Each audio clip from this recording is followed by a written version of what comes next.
Silvia, fala mais um pouquinho para a gente a respeito desse trabalho que vocês desenvolvem com o cordel. Sim, pois é um trabalho muito amplo, na verdade.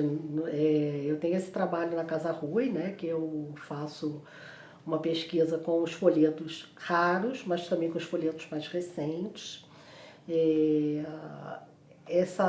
esse arquivo da Casa Rui está passando por uma grande reformulação. A gente já fez parte da digitalização do acervo, vamos fazer uma outra parte, mas avaliando todo esse universo da literatura de cordel, a gente foi percebendo que as pesquisas também demandavam a inserção de dados que até então não eram considerados, como os dados referentes às informações da capa e da quarta capa. Então, assim, em relação à quarta capa, o que é importante considerar? É que na quarta capa estão impressos todos os locais por onde o cordel circula. Por exemplo, o poeta ele vai e faz uma tiragem na cidade de Recife. E aí ele vai mandar para Bezerros, Guaranhuns, Juazeiro do Norte, Fortaleza, Manaus, enfim. Ali na quarta capa, ele indica para onde ele está mandando aquele folheto e quais serão os revendedores daqueles locais. Isso é muito importante para quem estuda o cordel na perspectiva dos estudos de comunicação, porque a gente é uma forma de você entender por onde o circuito do cordel ele é muito maior do que a gente inicialmente pensa, né? A gente pensa que o cordel é produzido aqui, ele é consumido ali naquela região, o cordel circula muito. Inclusive na França, né, o termo na França é littérature de colportage, que é literatura de mercadores, por essa dimensão de circulação que tem esse tipo de literatura, que é uma literatura muito popular e que ela vai penetrando das cidades maiores para o sertão através desses folhetos que circulam. Então é importante a gente saber os pontos de venda.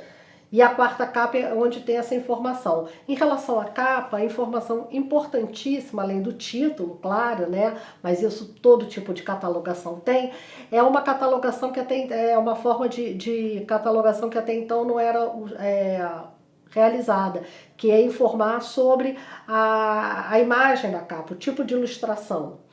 Então, assim, o cordel, ele inicialmente ele era ilustrado com clichês de metal, que eram emprestados dos jornais e das revistas ilustradas e serviam para criar as imagens da capa. Mas a partir da década de 40, com o crescimento da tipografia São Francisco, que é uma tipografia em Juazeiro do Norte, o cordel começou a utilizar a xilogravura como recurso de ilustração de capas, porque na cidade de Juazeiro do Norte havia um conjunto de artesãos muito importante que entalhavam santos. Então o dono da tipografia achou que seria interessante começar a encomendar para esses santeiros também as ilustrações dos folhetos. E como é uma região muito farta de madeira boa para esse tipo de trabalho, ele começou a usar como matriz a xilogravura e eliminando o clichê de metal, que dependia de vir de cidades grandes, onde havia uma imprensa forte que pudesse emprestar os clichês, o que demorava muito, né? E havia uma necessidade de agilidade nessa produção, porque estava crescendo na década de 40. Então, para o povo nordestino, isso foi, assim, importante também, né? Porque, além da literatura vir do povo nordestino, né? Tinha trabalho também para o pessoal que trabalha com xilogravura. Exatamente. A xilogravura, ela criou o que a gente hoje poderia chamar de uma economia criativa, né? Porque empregou uma mão de obra local, com uma matéria-prima local, né? Quer dizer, não era só quem estava trabalhando na xilogravura, mas todos os empregos, os trabalhos, não digo emprego, né? Mas os trabalhos indiretos que foram criados, né? E hoje em dia a xilogravura tem uma linha de produção enorme de um artesanato que é feito a partir da xilogravura, que são peças que são ilustradas com as imagens da xilogravura.